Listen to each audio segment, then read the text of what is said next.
இழந்த ஆரோக்கியத்தை பணத்தால பெற முடியுமா? இது ஒரு பெரிய கேள்விக்குறி. இழுக்கலாம், கொஞ்ச நாளைக்கு தள்ளி போடலாம், அவ்வளவுதான். ஆனா நடுப்புற இன்னொன்னு என்ன நீங்க யோசிக்கணும்னா, ஆரோக்கியத்தை செலவு பண்ணி பணத்தை தேடுறது ஒண்ணு, அடுத்து என்ன பண்றோம் பாருங்க, வருங்காலத்தில் வசதியாக வாழ வேண்டும் என்று பணத்தை சேர்த்து வச்சு நிகழ்காலத்தில் வாழாமலே சாகிறான். தனக்கு இறப்பே இல்லை என்று தன்னை பற்றி நினைத்து கொண்டு திடீரென்று இறப்பு வரும்போது வாழாமலே செத்து போறான். இந்த மனிதனை எப்படி புரிஞ்சுக்கிறது? இது சொல்றது தலாயிலாமா. ராபின் சர்மா இன்னும் அற்புதமா சொல்லுவான், ஊருக்கு நடுவே பெரிய வீட்டை கட்டுவதற்கும் வீட்டிற்குள்ளே நல்ல குடும்பம் நடத்துவதற்கும் சம்பந்தமே இல்லை.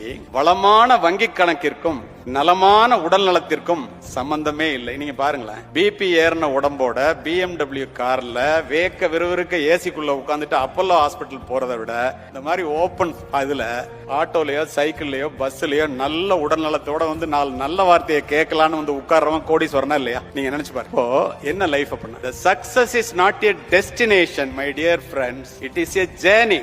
Happiness to be found along the way, not in the end of the road, for then the journey will be over. நீ போகும்போதே என்னை அனுபவித்துக் கொண்டு போய்விடு, ஏனென்றால் நான் திரும்ப வரமாட்டேன். இப்படிக்கு யாரு? பணம். நான் திரும்பி வரமாட்டேன். இப்படி யாரு நண்பர்கள்ங்கிறதே நமக்கு இன்னும் முடிவு பண்ண தெரியல.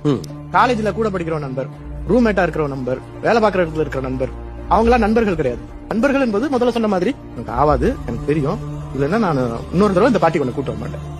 இந்த மாதிரி பேசக்கூடிய நண்பர்கள் உங்களுக்கு இருக்கிறார்களா என்பதை சோதிச்சாதான் அவர்கள் நண்பர்களாக இருப்பாங்க. இல்லன்னா அவங்க நண்பர்கள் கிடையாது. ஆகாத என் வாழ்க்கைக்கு உதவாத ஆட்களை நான் பெருக்கிக் கொண்டே போகிறேன். நீங்க குடிச்சு நிமிர்ந்து எந்திரிச்ச பின்னாடி உட்காந்து யோசிக்கணும். எனக்கு தெரிஞ்ச விதத்துல இது ஒரு எக்ஸ்கியூஸ், அவனுக்கு குடிக்கிறதுக்கு ஒரு எக்ஸ்கியூஸ். எதுக்கு இப்போ வந்து எதுக்கு அங்க போறேன்? நான் நண்பர்களை தேர்ந்தெடுக்க போறேன், என் நண்பரோட நான் வந்து பேசி பழக போறேன். அது வந்து குடிக்கிறதுக்கான தான் எக்ஸ்கியூஸ். அதை நான் பாக்கிறேன்.